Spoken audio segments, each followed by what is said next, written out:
Bienvenidos, queridos amigos, a Como el Guarapo, su programa de reflexión y análisis sobre la realidad venezolana. Entre esfuerzo y dulce, dice el refrán. En este caso, mejor ejemplo de dulzura que nos acabamos de encontrar, porque el dulce que teníamos anteriormente, que era Ricardo Ríos, está por los lados de Cartagena, pero esto se dulce. La doctora Rosana Sosa, especialista en economía financiera, de mucha experiencia, profesora del posgrado de Economía y Ciencias Sociales en la Facultad de Economía y Ciencias Sociales de la UCB, y bueno, digamos que sus explicaciones, sus opiniones sobre la materia económica dirán o hablarán por sí mismas de sus propias credenciales. Rosana, en el país hay una crisis económica, hemos dicho, y parece que el único personaje que no se ha enterado es el ciudadano presidente de la República, por las cosas que dice y por las cosas que hace y las que no hace. Pudiéramos estar hablando de que él vive en otro planeta. Absolutamente, muy a pesar de todos los venezolanos,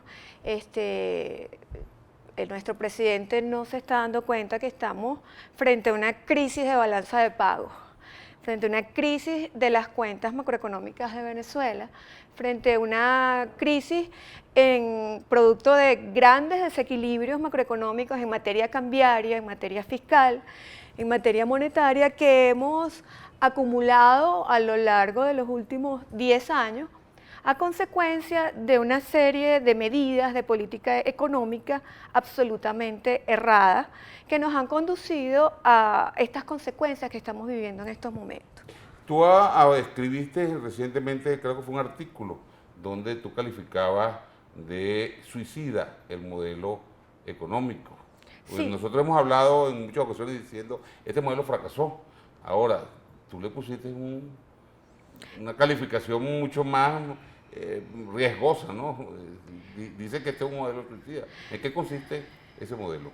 Lo suicida de ese modelo. Claro, lo suicida del modelo es producto de una reflexión diagnóstica en materia económica que parte del 2004-2005, donde se desintegra la administración financiera del Estado a través de dos grandes tomas de decisiones, a mi modo de ver, graves, que fue establecer un nivel óptimo de reservas internacionales, sacar un decreto de ganancias súbitas y desmembrar de alguna manera todo lo que conlleva a la acumulación de reservas y a la gestión gerencial en la administración financiera del Estado.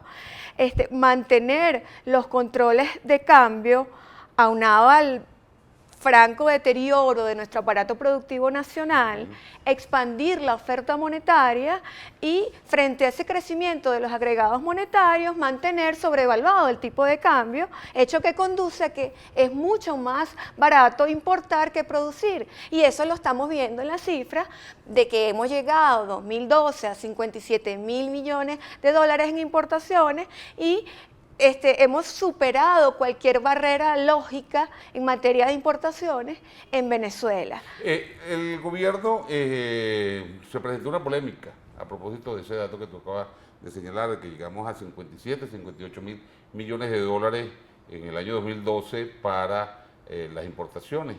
Te dijo que era para resolver el problema electoral, para garantizarle el triunfo al difunto.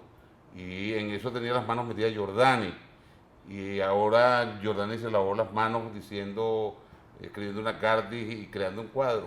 Pero la ubicación del problema, del origen del problema, tú la estás colocando en el año 2003, 2004, en los días del millardito, en los días en los que nace una suerte de presupuesto paralelo en el país. Absolutamente. Fíjate, cuando se define un mal llamado nivel de reservas óptimas, el Banco Central emite un informe a la Asamblea donde califica, yo insto a cualquier público de cualquier tendencia política que lo busque, el número 63, el informe del año 2005, en el que se alerta acerca de lo preocupante que es establecer un nivel entre comillas, de reservas internacionales en un país que está por historia económica, vulnerable a choques externos, tanto de caída de los precios del petróleo, por volatilidades, como caída de producción de petróleo, por la propia capacidad de la industria petrolera para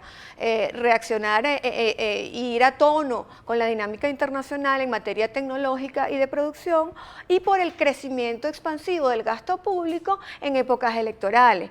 Aunado a eso, es muy fácil identificar este diagnóstico cuando tú simplemente examinas un balance consolidado de la nación. Es exactamente, José Luis, igual a un balance de un presupuesto familiar. Tú tienes unos ingresos, tú tienes unos gastos y tú tienes lo que llamamos los economistas por debajo de la línea un financiamiento. ¿Qué ha pasado? Bueno, que ha caído en términos reales el ingreso, se han incrementado las necesidades de financiamiento, nos hemos endeudado en divisas, se expande el gasto y la brecha del déficit se ha ensanchado hasta llegar a 15 puntos del Producto Interno Bruto. Entonces, cuando emitimos un bolívar dólar, cuando expandimos la deuda en divisas, estamos creando necesidades de financiamiento en dólares. Pero cuando ellos están tomando decisiones, como por ejemplo de devaluación, han habido dos o tres oficiales fundamentales. 2.15, 4.30, exacto. Ajá, en lo que va de año. 6.30. Algunos han dicho que, bueno, ahí estamos corrigiendo artificialmente ese déficit. Porque Estamos estamos metiéndole una masa monetaria de bolívar a la economía con base a ese problema de la devaluación. Eso desde el punto de vista científico se puede explicar porque tú estás licuando la deuda interna en bolívares, pero eso es simplemente un paliativo. Ejemplo concreto para la gente muy corriente. ¿Cómo es que cuando una persona hace eso? Bueno, es tan simple como que es mucho más barato endeudarte en bolívares que endeudarte en dólares. Si te endeudas en dólares, el repago es en dólares. Si te endeudas en bolívares y devalúan, el repago de la deuda en términos reales reduce monetariamente esa deuda. Pero eso es como si tú le dieras una aspirina a un enfermo terminal de cáncer. Es decir, eso es un paliativo temporal si tú no corriges los inmensos desequilibrios que están detrás del aparato productivo, detrás del crecimiento desmesurado de las importaciones, producto de una situación de mantener sobrevaluado el tipo de cambio, en lo que simplemente no hace falta tener ningún tinte político al afirmar que es más barato importar que producir. Desde el momento que se crea esa distorsión en la que se te hace mucho más barato importar que producir, bueno, se crean todas las secuelas que ya sabemos desde el punto de vista de los malos manejos de la administración financiera en el otorgamiento y liquidación de divisas, pero el tema estructural, y vuelvo yo al año 2004, 2005, es haber hecho modificaciones a la ley del Banco Central, es haber dicho que las reservas internacionales tendrían que tener un tope eficiente. Y la propia Constitución nos dice que esos niveles óptimos tienen que estar de acuerdo al crecimiento económico del país. Mira, Rosana, en la calle la gente siente la crisis porque esas importaciones que llegaron a esos niveles en el año 12, bueno, ahora no. Ahora esto se redujo, hay quienes han estimado que eso está ubicado en 45, 46% de esa reducción. Y eso es lo que se expresa en términos de escasez. Absolutamente. Y de drama para la gente. Claro. ¿Cómo lo siente una madre? Ya no Rosana la economista, sino Rosana la madre. Bueno, la vida de todas las madres y los padres y la vida del venezolano se nos hace cuesta arriba. Nuestra calidad de vida es un deterioro flagrante, cotidiano, en lo que hacer un mercado representa a lo mejor 2 o 3 semanas de agotamiento físico y mental, donde tú ves ancianas tiradas al piso para lograr estar en una cola para comprar un detergente y lavar su ropita, en lo que ves una persona, independientemente de su filiación política, suplicando un medicamento tan básico como una amoxicilina o un acetaminofén porque su hijo tiene chikungunya. Y más allá del tema económico, es el padecimiento crónico de la madre. Yo le hacía un análisis, una comparación muy idónea a mis alumnos. Es que aquí no importa a qué clase social pertenezca. Perfecto. Una madre de un Exacto. sector popular o una madre de clase media o una madre de una clase alta, ¿dónde coincide ese sentir? Somos exactamente iguales y padecemos lo mismo. Te explico por qué. Porque el drama es exactamente el mismo. La madre del Dame un sector, ejemplo, la madre del barrio tiene mucho miedo a que su hijo salga y se lo puedan matar, ¿verdad? La madre del barrio tiene contados los recursos para que su hijo accese a la educación y progrese honestamente.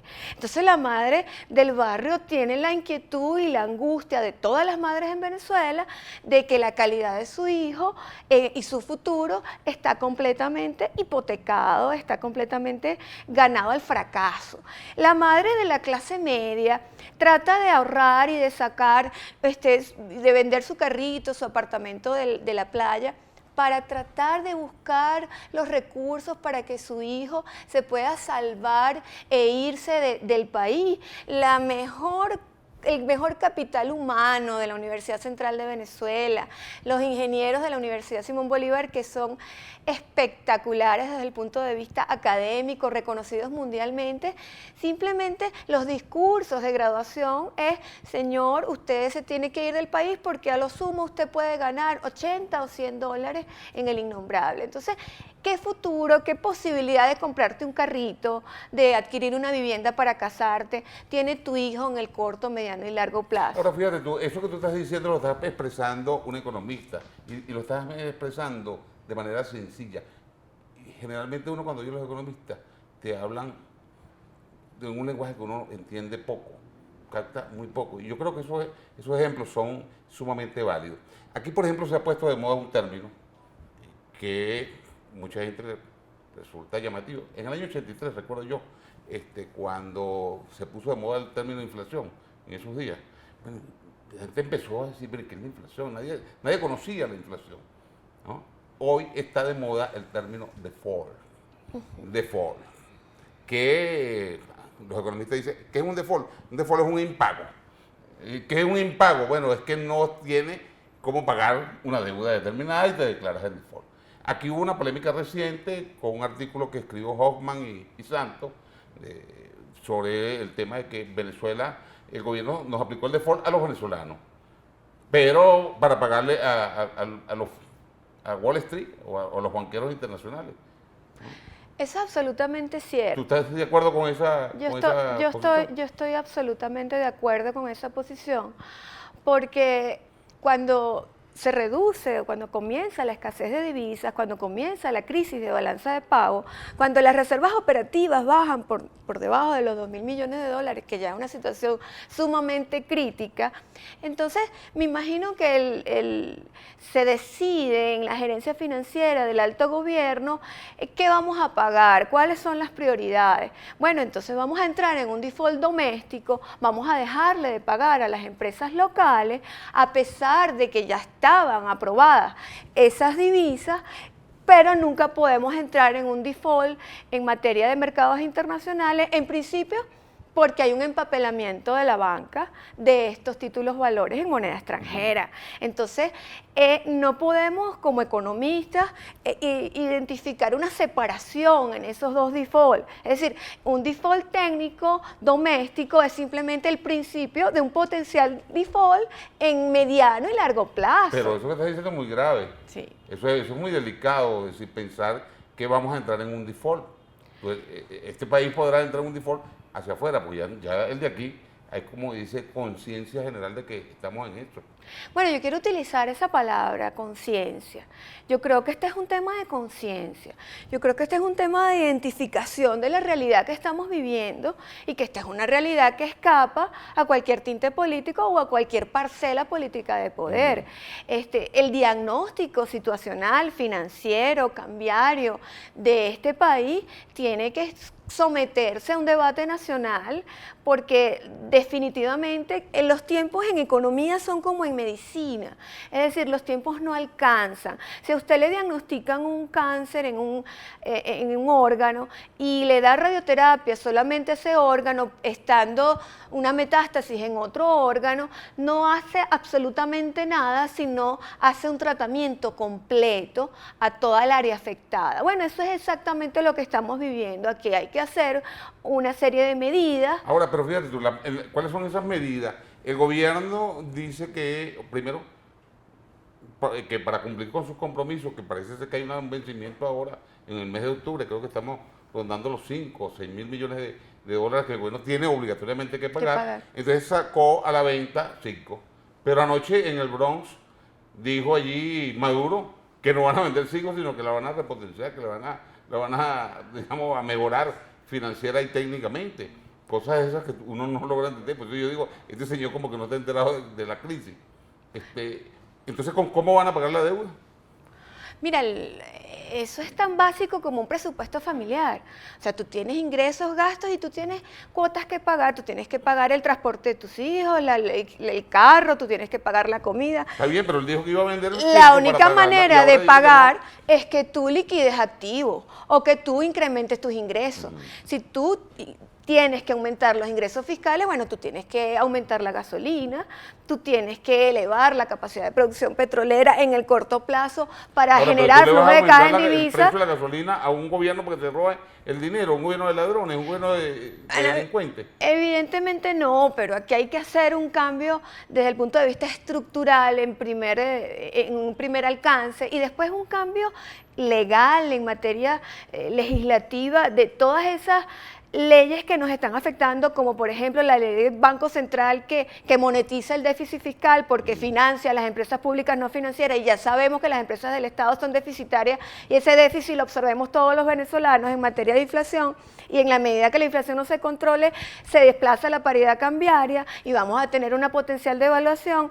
Está generando mayor desconfianza y eso de alguna manera te lo descuenta el mercado. No es casual que las agencias Standard & Poor's y Moody's nos acaban de bajar la calificación de riesgo porque somos un país altamente riesgoso, y yo creo que me voy a tu idea original, altamente riesgoso en principio por el desconocimiento de la realidad, porque la primera etapa de cualquier enfermedad es autoevaluar tu propio diagnóstico y saber que tienes que corregir y que tienes que sanarte. Desde el punto de vista del manejo de los activos financieros de la República, hay muy poca información. Tú vas cuando se produce el decreto de ganancia súbita, cuando se produce la creación del Fonden en el año 2005, nosotros vemos que al 2013 hay desembolsos que superan los 126 mil millones de dólares frente a unas reservas que no llegan a 22 mil millones. Entonces, hagan un ejercicio didáctico, cualquiera que sea, incluyan ese nivel de gasto de Fonden dentro de las reservas internacionales para ver cuál sería nuestra paridad en este momento y si podemos cubrir tanto el déficit financiero para pago de deuda como para abastecer los anaqueles e importar mientras logramos avanzar en materia de reconstrucción del tejido productivo industrial de este país. La verdad que no es poca cosa lo que tú estás señalando con respecto a este tema. Una última preguntita porque el tiempo se nos agota. ¿Un default tú lo ves próximo? ¿Le das ubicación en el tiempo? Mira, sí, yo lo puedo ver en el mediano plazo sin que me quede la menor duda. Cuando hablamos de mediano plazo... Primer trimestre del 2015. ¿Podemos incurrir ahí? Sí podemos incurrir porque yo lo quiero volver a llevar, y gracias por el halago, al tema comprensible para cualquier venezolano. Tú tienes un presupuesto familiar y tienes muchas deudas y tienes que pagar tus deudas, pero tampoco vas a dejar de comer ni de pagar tu alquiler y el transporte y el colegio de tus hijos. Bueno, tú vas liquidando tus activos, tú vas vendiendo tu carro, tú vas pidiéndole prestado al vecino, tú te metes con un usurero que te cobra tasas de interés muy altas, como el caso de volver a endeudarnos a una tasa de 15 o 16%. Pero al gobierno se le apagó, se le está acabando los claro, activos. Entonces, ¿Qué vamos a vender? ¿Qué vamos a reparar? cuando tú terminas te de rematar. liquidar los activos y ya tú no tienes más nada que hacer, ¿qué te queda? Bueno, señor, yo vengo aquí a ver Te cómo tocan la hago porque puerta y no tengo con qué pagar. Bueno. Yo no tengo con qué pagar. Y ese es el descuento que te están haciendo las agencias calificadoras de Eso es riesgo. muy grave lo que está diagnosticando y bueno, también a nosotros se nos acabó el tiempo, al gobierno se están acabando los activos y a nosotros se nos acabó el tiempo. Sí. Para otra oportunidad, porque lo que puso Rosana en el día de hoy fue dinamita pura. Rosana, tu Twitter es RS Economist. @RS Economist. De Econom- economista. Rosana. RS Economist. No, RS Economist. Economist, sí. Ah, bueno. Un placer. Muchas gracias por su atención.